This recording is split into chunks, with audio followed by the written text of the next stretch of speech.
दो तलवारों का सिद्धांत। क्या है ये दो तलवारों का सिद्धांत? Theory of two swords.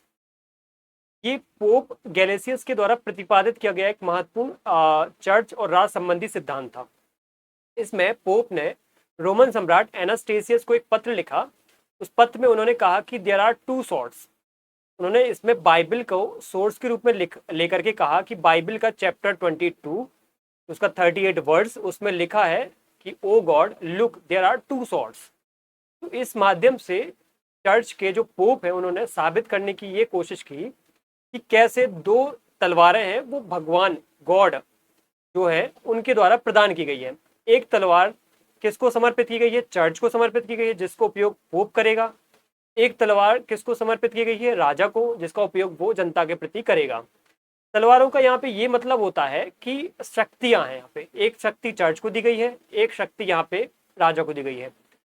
Church को जो शक्ति दी गई है वो कैसी है? पारलौकिक है, आध्यात्मिक है, स्पिरिचुअल है, और वो थोड़ा सा क्या है, ईश्वर से जुड़ी हुई शक्ति है, ईश्वर की प्रतिनिधि के रूप में जुड़ी हुई शक्ति है वो।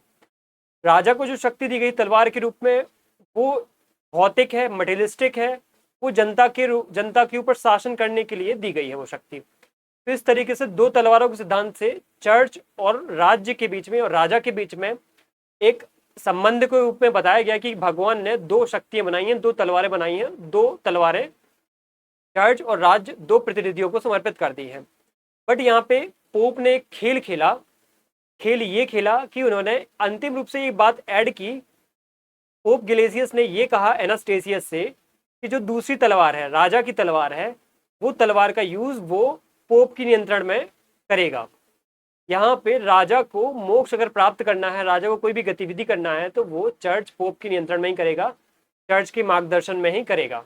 तो इस तरीके से चर्च ने अपना प्रभुत्व, अपना दबदबा बैठाया था यूरोप की राजनीति में राजा के ऊपर, तो और राजा को कमजोर कर दिया और चर्च ने अपनी प्रभुसत्ता स्थापित कर ली मध्यकाल के समय में।